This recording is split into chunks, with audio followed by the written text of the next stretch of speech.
Welcome back to Justice Under Review. We know you've been waiting, so without further ado, let's dive right into today's story. The gavel didn't just sound like wood striking wood in the Brooklyn County Courthouse. It sounded like a coffin lid slamming shut. Judge Harlan Whitaker believed he was untouchable, a god in robes who turned his courtroom into a personal kingdom of bias and corruption. He looked at Derek Hayes and saw exactly what he wanted to see. Another statistic, another thug to be processed for profit. He mocked him. He violated his rights. He laughed in his face. But Judge Whitaker made one fatal calculation error. He didn't know that the man standing in handcuffs wasn't a criminal. He was the FBI special agent in charge of the task force investigating him. And he was recording every single word. The air in the holding cell of the precinct was thick with the smell of stale urine, industrial bleach, and fear. Derek sat on the cold steel bench, head bowed, hands clasped between his knees. To anyone watching, he looked like a man broken by the system. To the officers walking past, he was just another booking number. A black man brought in for armed robbery and resisting arrest. But Derek wasn't broken. He was hunting. "State your name and rank for the record," the prosecutor boomed. "Officer Harlan Price, badge number 4092, Senior Patrol, 12th District." The voice from the witness stand was gravelly and arrogant. Derek looked up slowly. Price was a massive man, built like a vending machine with a badge. His uniform strained tight, his buzz cut severe. He sat in the witness box, not like a public servant, but like a king on a throne. "Officer Price," the prosecutor continued, pacing in front of the jury box, "walk us through the arrest." Sterling leaned into the microphone. It was a standard patrol near 5th and Grand, high crime area. "I spotted a black Mercedes S-Class, late model, tinted windows, swerving over the line. Erratic driving consistent with someone under the influence or fleeing a scene." Price's eyes flicked toward Derek. A smirk tugged at the corner of his mouth. "I initiated a traffic stop." Derek's public defender, Carla Simmons, was scribbling furiously on her notepad. She looked terrified. She had told Derek earlier that Price was untouchable, a hero cop with the highest arrest record in the precinct. She had begged him to take a plea deal. 5 years, she had said. "If you fight this and lose, you'll get 20. Derek had refused. When the defendant pulled over, "What happened?" the prosecutor asked. "He was belligerent immediately," Price lied smoothly, "refused to lower the window. When he finally did, I smelled marijuana, strong odor. I asked him to step out. He refused. I had to forcibly remove him for officer safety. And when you searched the vehicle?" "Yes, sir. A baggie of heroin in his pocket." "Thank you, officer." The prosecutor sat down, looking bored.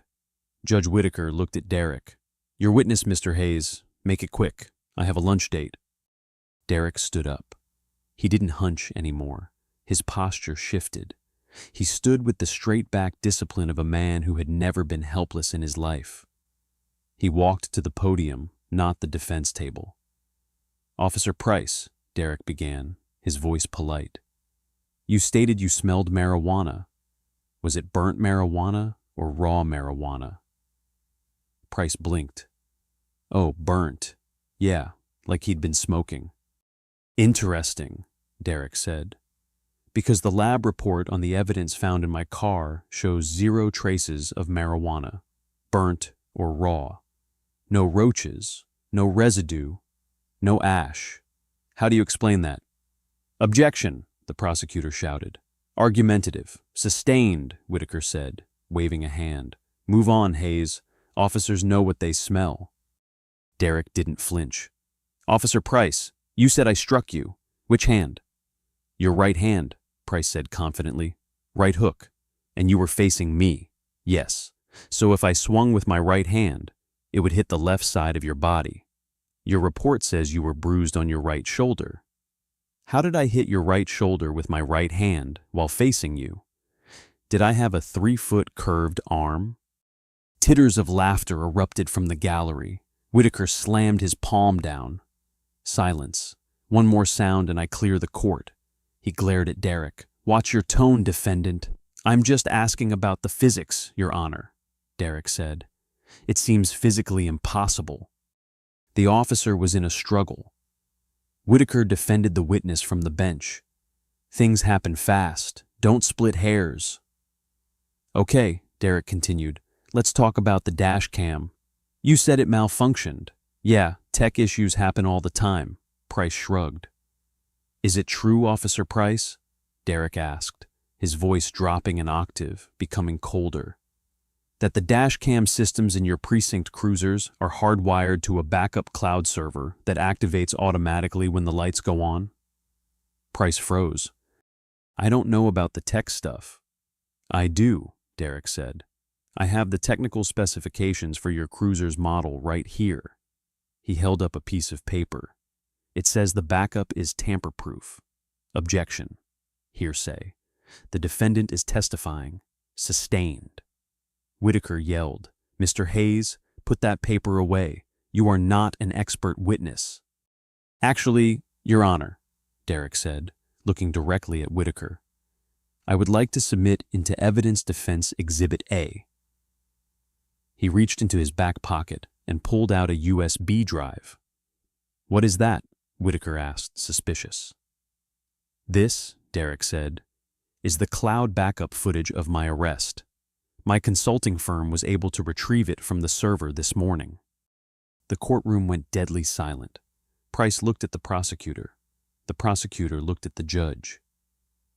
You hacked the police database, Whitaker screeched. You are admitting to a felony in my courtroom.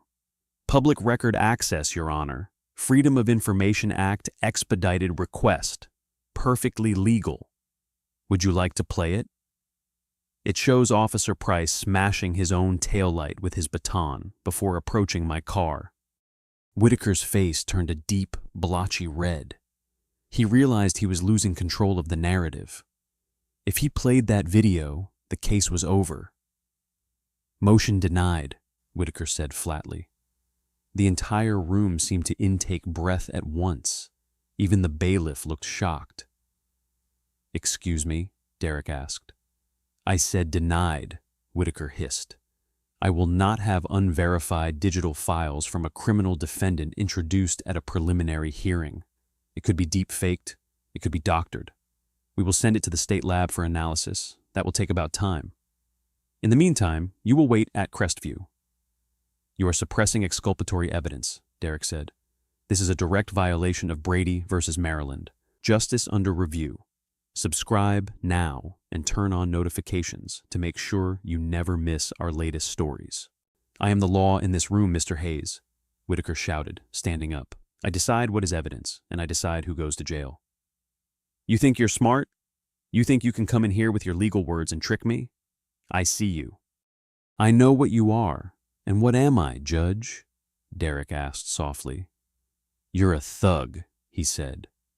The word hung in the air, heavy and ugly. And you're going to rot in a cage until I decide to let you out. He looked at the bailiff. Take him into custody, hearing over. Derek didn't move toward the bailiff. He looked at his watch. Judge Whitaker, Derek said, his voice changing. The street grit was gone. The submission was gone. In its place was a voice of absolute command. Before you bang that gavel, I am giving you one chance to recuse yourself and enter that video into the record. You are threatening me? Whitaker laughed, incredulous. Bailiff, gag him. Tack on a contempt charge. Last chance, Harlan, Derek said. He used his first name. Whitaker froze. I am not Derek Hayes, he said clearly. He reached for his waistband. The bailiff reached for his gun, panic erupting. Don't shoot, Derek commanded, holding his hands up slowly. He wasn't reaching for a weapon. He was reaching for the hem of his shirt. He lifted the shirt, clipped to his belt, right next to the FBI issue badge that gleamed under the fluorescent lights, was a gold shield. "I am Special Agent Derek Hayes, Federal Bureau of Investigation, Public Corruption Task Force," he announced. The authority in his voice hit the room like a physical wave. The courtroom went silent. The silence that followed Derek Hayes' declaration lasted briefly, then Courtroom 4B exploded. "He has a gun!" Judge Whitaker shrieked, scrambling back in his chair, knocking over his pitcher of water. "Bailiff, shoot him! He's armed!" The bailiff looked at Derek. He looked at the gold badge gleaming on Derek's belt.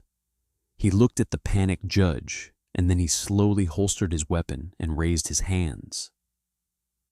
The bailiff wasn't a corrupt man, just a tired one.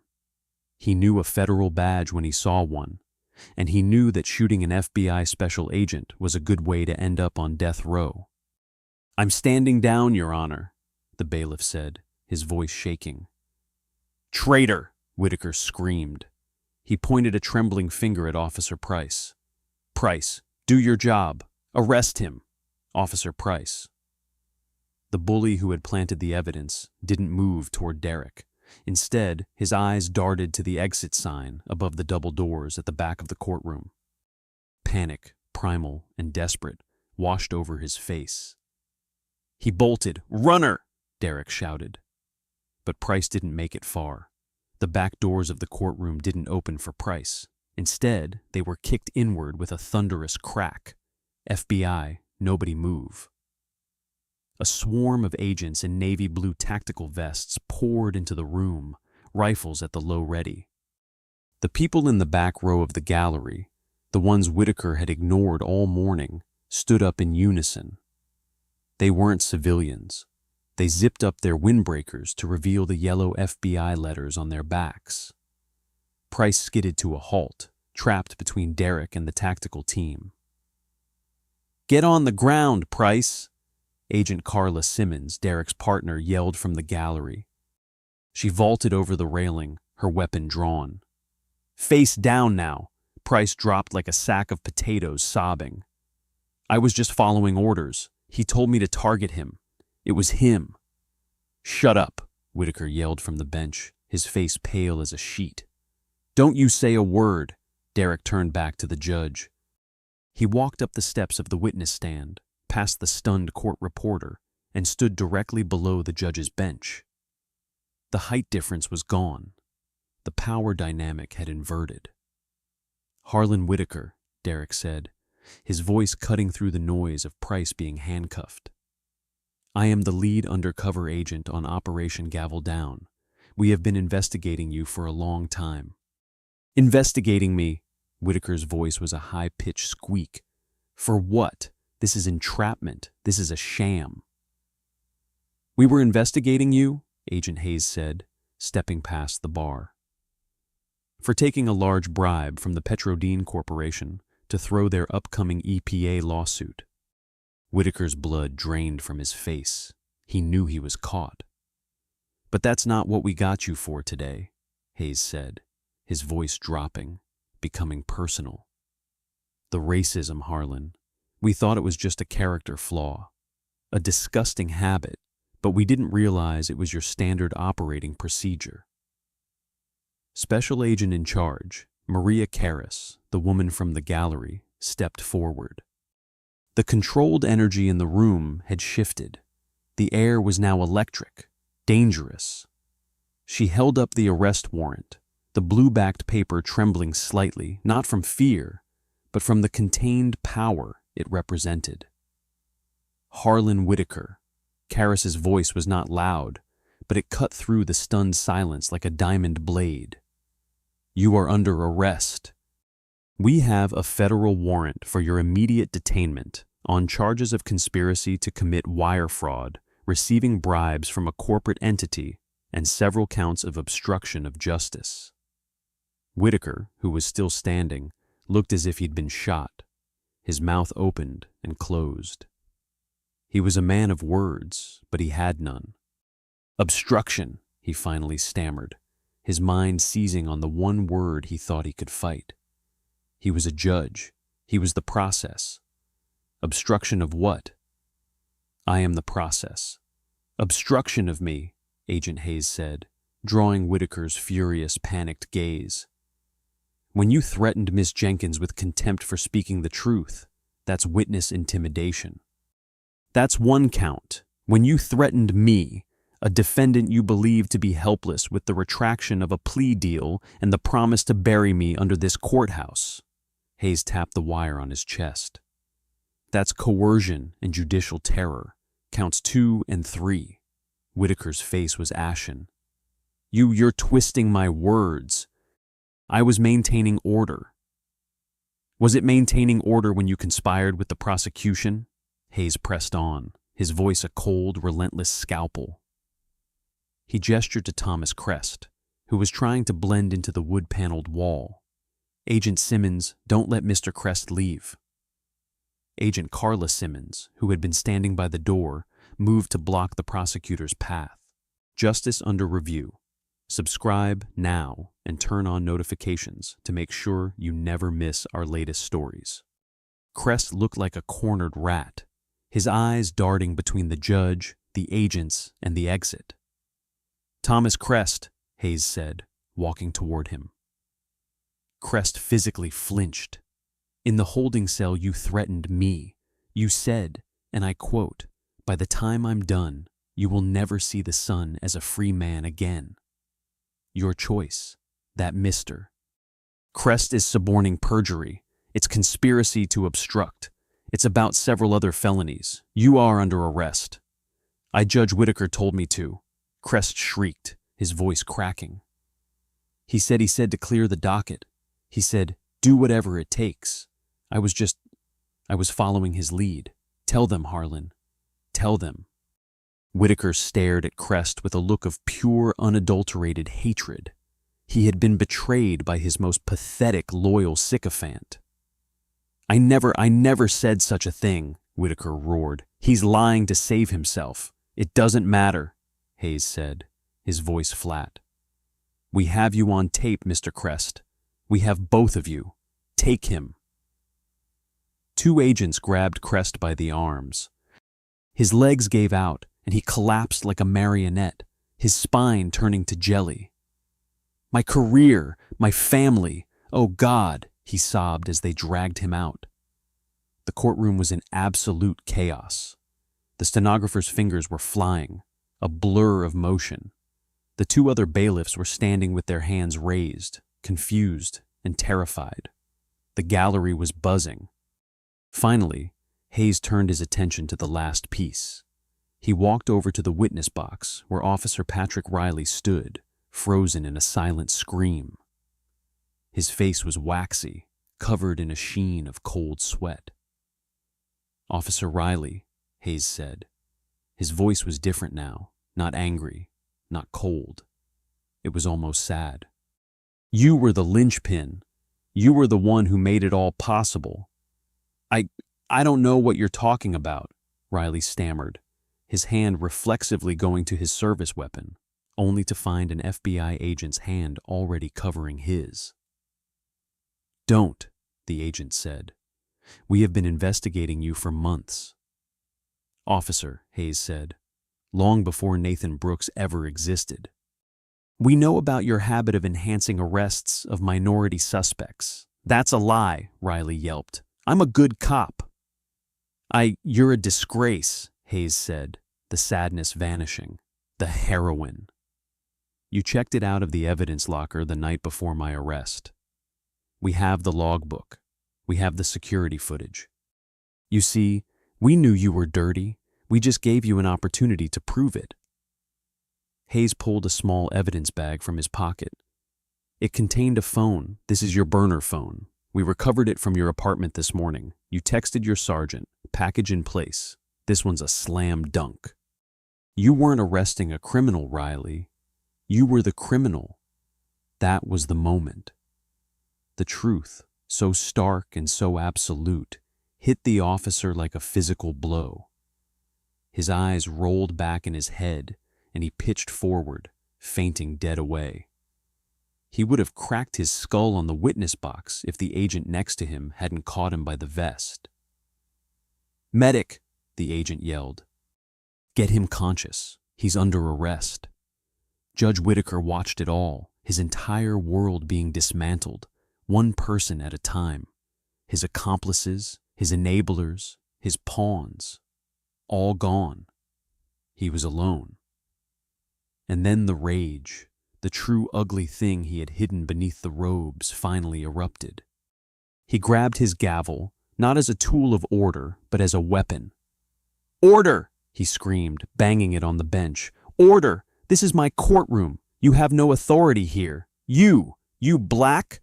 He stopped, choking on the word, but it was too late. It hung in the air, a toxic black smoke. "You can't do this!" he shrieked, his voice roar. "I am the law. I am the law." Agent Hayes walked right up to the bench, stepping over the line only lawyers were allowed to pass. He stood at the base of the dais, staring up at the man who had just held his life in his hands. "No," Hayes said, his voice a low, dangerous rumble that filled the entire room. "You were just a bully in a robe. You confused power with justice. You thought the law was a weapon for you to wield. You're not the law. You're just a criminal who found a good place to hide." Hayes pointed to the Great Seal of the United States on the wall behind the judge's head. "You took an oath to that, to justice, to equality. You swore to do equal right to the poor and to the rich, and you spat on it. You spat on it every day you put on that robe. You used your racism," Hayes continued, his voice rising, "to justify your corruption. And you used your corruption to feed your racism. You saw me as an animal, a piece of trash to be cleaned up, so you could get back to your real crime. The large bribe from Petrodine." Hayes was almost shouting now, the righteous fury of the investigation pouring out of him. "You don't get it, do you? You're not a victim. You're the disease. The only filth in this courtroom, Harlan. The only trash that needs cleaning up is you. Get him down," Karras ordered. Agent Carla Simmons didn't hesitate. She walked up the steps to the bench, grabbed Whitaker by the arm, and pulled him from his high-backed leather chair. Whitaker stumbled, falling to his knees on the lower platform. "Get your hands off me," he shrieked, struggling as Simmons pulled his arms behind his back. Click, click. The sound of the handcuffs locking was the loudest sound in the room. The sound of absolute finality. The sound of hard, cold karma. "You'll pay for this," Whitaker screamed, his voice muffled as he was forced to his feet. "I'll have your badges. I'll have all your jobs. I have friends. Powerful friends. The only thing you'll have," SAC Karras said, walking up to him as he was led away, "is a court-appointed lawyer, and I suggest you get a good one, though I doubt one as good as Miss Simmons will be available for you." Carla Simmons felt her knees buckle. The only thing that kept her upright was the solid oak of the defense table she was gripping. Her knuckles were white. Her entire world, which just moments ago had been a suffocating, hopeless gray, had just exploded into a million points of light. It was blinding.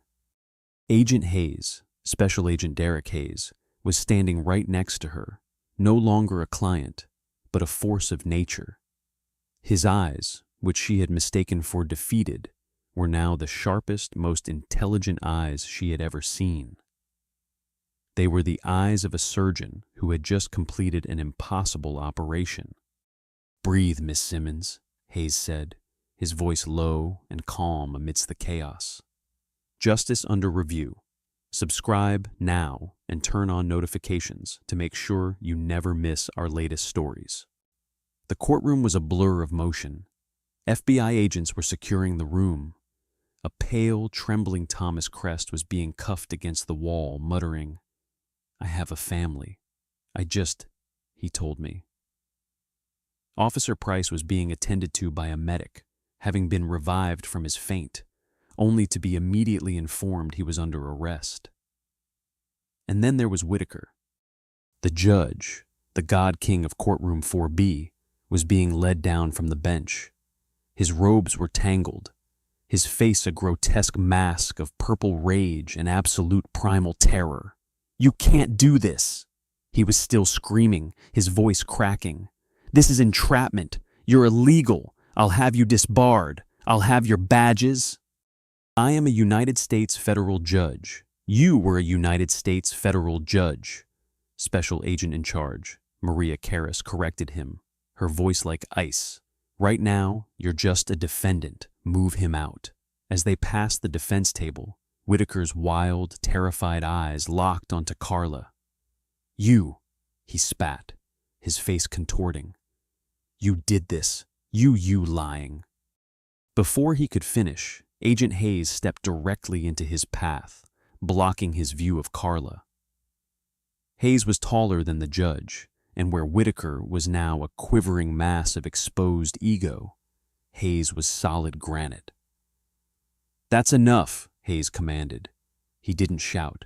He didn't need to. The authority in that command silenced Whitaker more effectively than a gag. The fight visibly drained out of the judge, replaced by a sudden, pathetic, and total collapse. He was a puppet with his strings cut.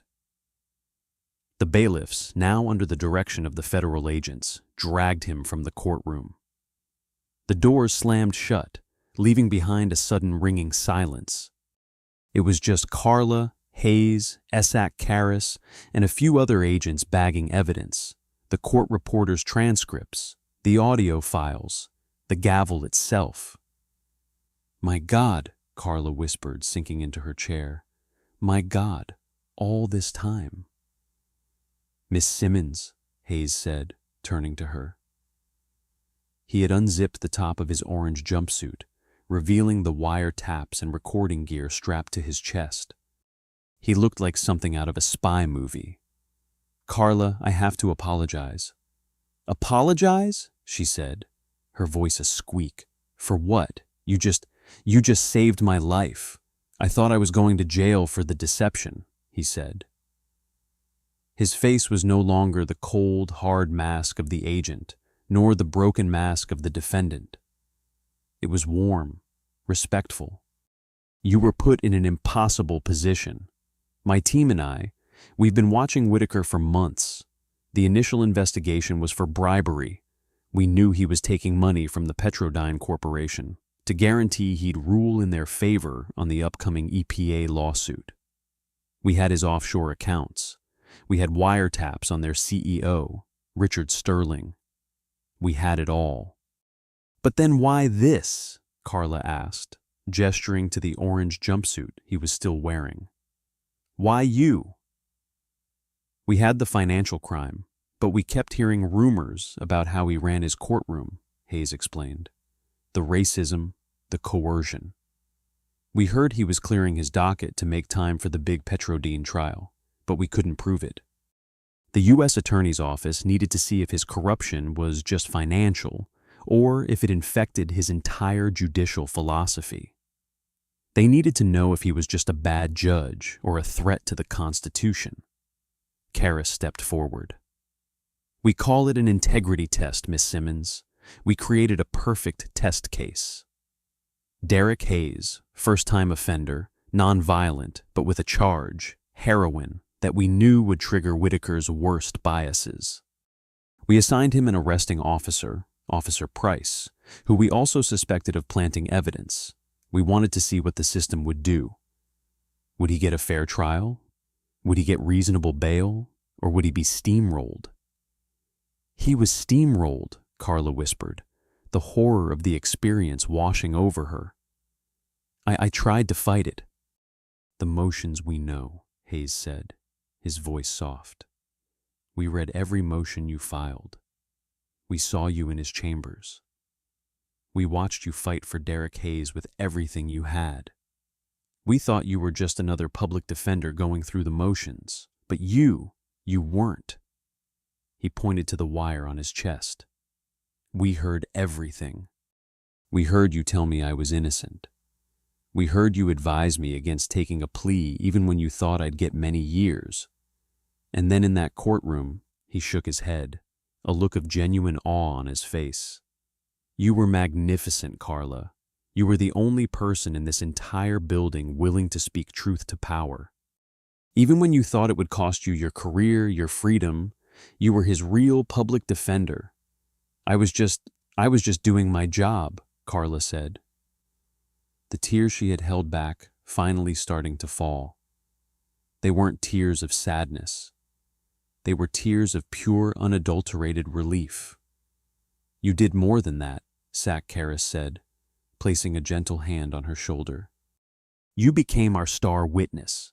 Your statements under threat of contempt about him railroading a defendant to get to his corporate case. That wasn't just brave. That was the last nail. You connected his racism to his financial corruption. You gave us the why. You gave us the whole case tied up in a bow. So, what happens now? Carla asked, wiping her eyes. Now, Hayes said, the real work begins. U.S. Attorney David Chen is holding a press conference. This building, this entire city is about to be turned upside down, and we're going to need your help to clean it up. The press conference was a feeding frenzy. U.S. Attorney David Chen, a man known for his meticulous, understated approach, stood before a wall of cameras and microphones and calmly detonated a nuclear bomb in the center of the city's legal establishment. The FBI and my office have been conducting a sweeping investigation into judicial misconduct centered Operation Gavel Down. This morning, that operation culminated in the arrests of United States Federal Judge Harlan Whitaker, Assistant District Attorney Thomas Crest, and Officer Patrick Riley. Justice under review. Subscribe now and turn on notifications to make sure you never miss our latest stories. Flashes erupted. Shouts filled the room. "Mr. Chen," a reporter yelled. "What are the charges?" Judge Whitaker, Chen said, his face grim, "is charged with conspiracy to commit wire fraud, receiving over a large sum in bribes from Petrodin's CEO, Richard Sterling, who was also arrested this morning, and a further several counts of obstruction of justice and deprivation of rights under color of law." "Deprivation of rights?" another reporter shouted. "What does that mean?" Chen nodded to SAC Karras, who stepped up to the microphone. "It means Karras said that Judge Whitaker systematically used the power of his office to coerce guilty pleas from defendants he believed were beneath him. He was recorded on numerous occasions expressing blatant racial bias and ordering prosecutors to threaten defendants with enhanced sentences to clear the docket. The key to this, Chen continued, was the courageous undercover work of Special Agent Derek Hayes. He gestured, and Derek, now in a sharp federal blue suit, stepped into view. The press went insane. A black FBI agent had been the one to bring down the city's most powerful judge. Agent Hayes, Chen said, posed as a defendant, Nathan Brooks, in Judge Whitaker's court. He was booked on a planted fictitious drug charge. He was denied reasonable bail. He was denied a fair hearing, and he was ultimately threatened by both ADA Crest and Judge Whitaker himself to force a guilty plea. They did this. Chen's voice was laced with cold fury, not for justice, but for efficiency. They wanted Agent Hayes' case out of the way so Judge Whitaker could get back to the business of getting paid. The final piece of the press conference was the most devastating. As of today, Chen announced, Judge Whitaker is suspended from the bench, and my office is filing an emergency motion to review every single case he has presided over in the last several years. Every guilty plea, every sentencing, every trial, we believe hundreds, if not thousands of individuals may have been wrongfully convicted or coerced into pleas by a corrupt judge. This is a dark day for this city, but it is the beginning of a necessary reckoning. For Carla Simmons, watching from her office, that last part was the most important. It wasn't just about one man, It was about all the Derek Hayeses who didn't turn out to be FBI agents. The trial of United States versus Harlan Whitaker had captivated the nation. It had everything the news cycle craved: corruption, money, racial profiling, and a stunning undercover operation by a handsome FBI agent. Harlan Whitaker sat at the defense table. He looked like a ghost of his former self. The silver hair was gone, replaced by gray roots and a messy cut. His designer suits had been swapped for a simple, ill-fitting blouse provided by the public defender's office. He had lost weight. The arrogance that had defined his reign in the district had evaporated, leaving behind a brittle, trembling shell. Carla Simmons sat next to him. To everyone's surprise, Carla had fought hard. She had filed motions to suppress the recordings, argued for a change of venue, and tried to paint Whitaker as a victim of Frank Costello's manipulation. But Carla was fighting a forest fire with a water pistol. The evidence was simply too overwhelming. Derek Hayes sat in the front row of the gallery, right behind the prosecution. He wasn't testifying today. He had already done that. He had spent days on the stand, meticulously walking the jury through the audio logs, the wire transfers, and the heartbreaking kids for cash ledger.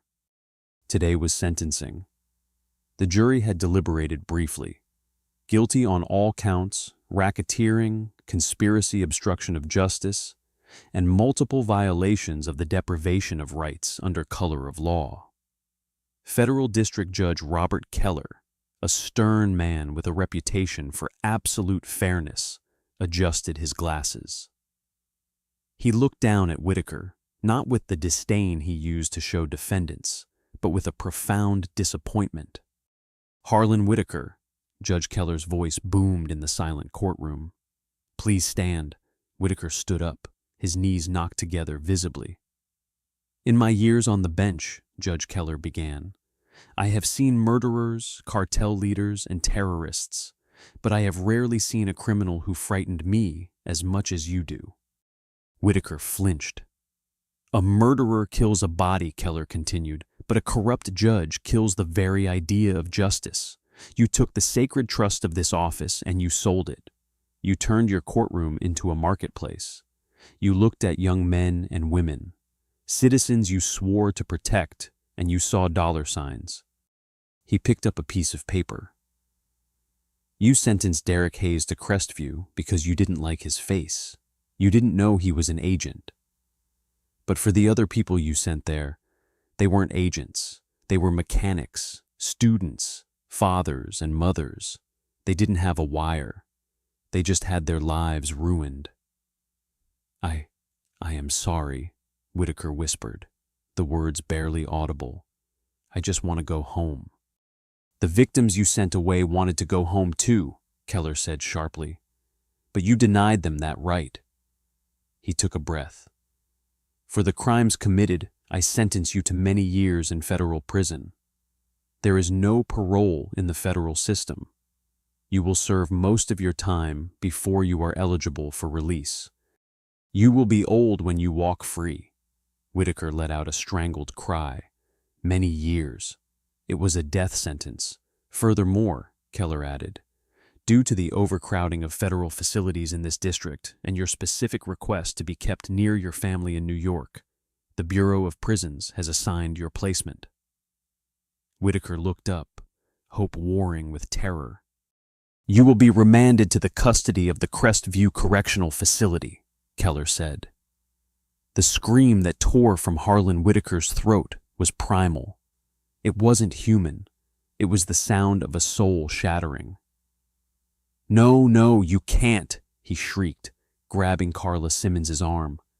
"They're there, the people I sentenced. They're all there. They'll kill me." "You have to stop this order." Judge Keller banged his gavel. "Marshals, take custody of the defendant." 2 U.S. Marshals moved in. They didn't handle him gently. They cuffed his hands behind his back, just as he had done to thousands of others. As they dragged him toward the side door, the prisoner's door, He locked eyes with Derek Hayes. He didn't glare this time. He begged. "Hayes," he screamed. "Help me, please. You're one of the good guys. You can't let them do this."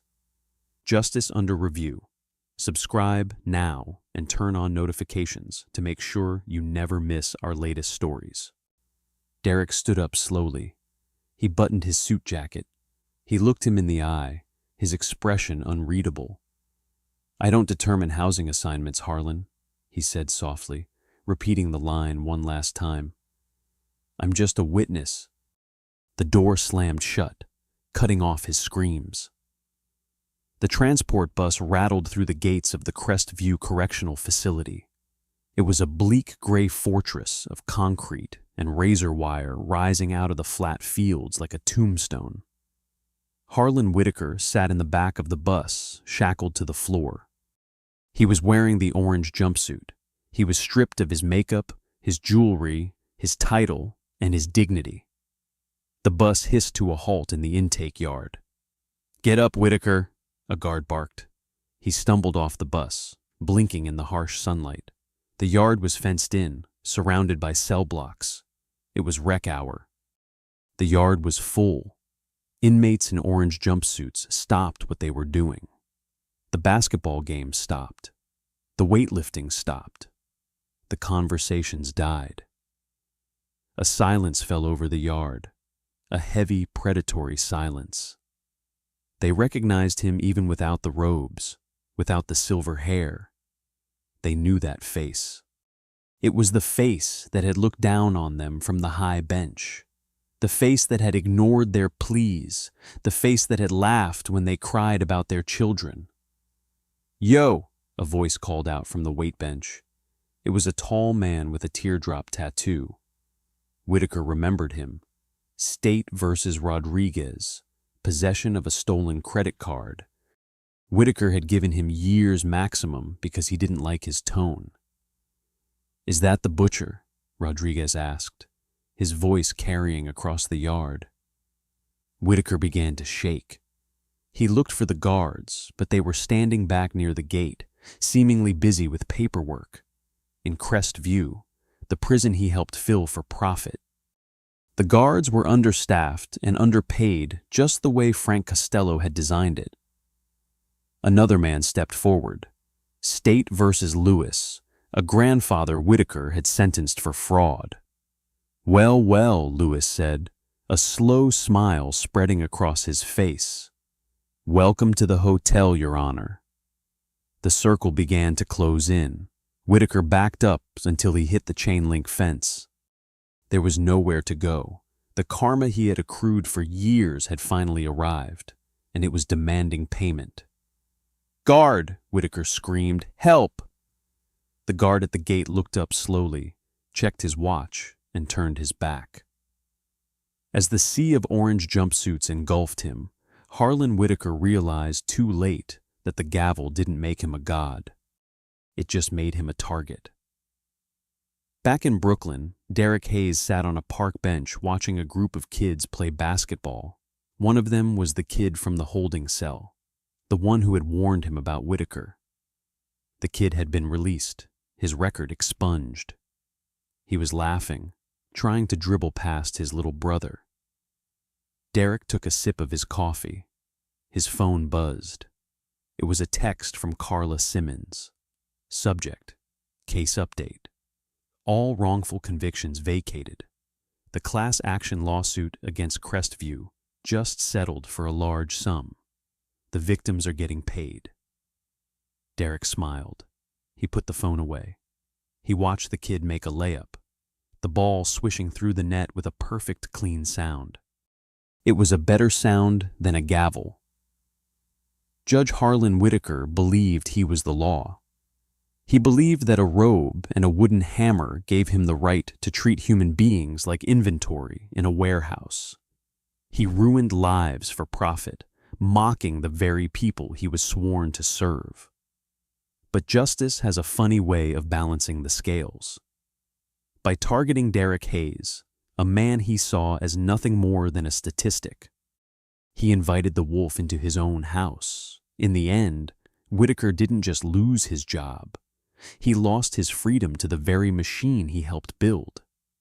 He spent the rest of his life in a cage of his own making, surrounded by the ghosts of his corruption. It's a stark reminder: no one is above the law. Not even the ones who swing the gavel. Wow, that is a terrifying look at what happens when power goes unchecked. It's scary to think that people like Judge Whitaker actually exist, profiting off the suffering of others. But seeing Derek Hayes take him down from the inside, that is the definition of satisfying justice. In the tense hush of a crowded courtroom, the gavel slammed down with merciless finality as Judge Harold Benson glared at the black man before him. Jamal Harris stood accused of a minor offense, but to Benson, he was just another thug to crush. The judge mocked his appearance, dismissed his defender's pleas, and forced a guilty plea with threats of maximum time. "Rules aren't for people like you," Benson snarled, his words laced with raw racial contempt. He smirked, certain he had just swept another nobody off his streets. But Jamal Harris was no ordinary defendant. He was Special Agent Kevin Grant of the FBI's Public Corruption Task Force, deep undercover to expose the very rot in Benson's courtroom. Every insult, every biased threat, every display of raw power had been captured on a hidden wire. When the moment came, Jamal stood tall, shed the defeated posture, and declared with commanding clarity, "Your Honor, my name is not Jamal Harris. I am Special Agent Kevin Grant of the Federal Bureau of Investigation." The courtroom froze. Benson's smug face drained of color as the man he had just sentenced revealed himself as the federal agent who had been gathering evidence against him. Federal agents stormed in.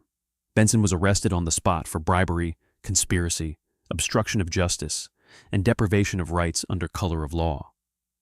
His empire of hate collapsed under the weight of the very justice he had twisted.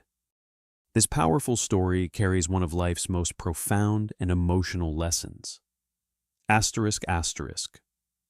Never let prejudice blind you to the worth of another human being, because the person you mock and try to destroy today may be the very one who holds the authority and courage to bring your entire world crashing down. Asterisk.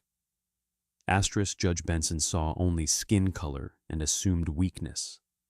He never imagined the quiet man before him carried the badge and the moral strength to expose decades of systemic cruelty. The tale reminds us that true justice is patient but relentless. It often arrives in plain clothes with quiet dignity, waiting for the perfect moment to rise. Life will sometimes place you before someone who judges you harshly because of how you look or where you come from. In those painful moments, remember Agent Kevin Grant.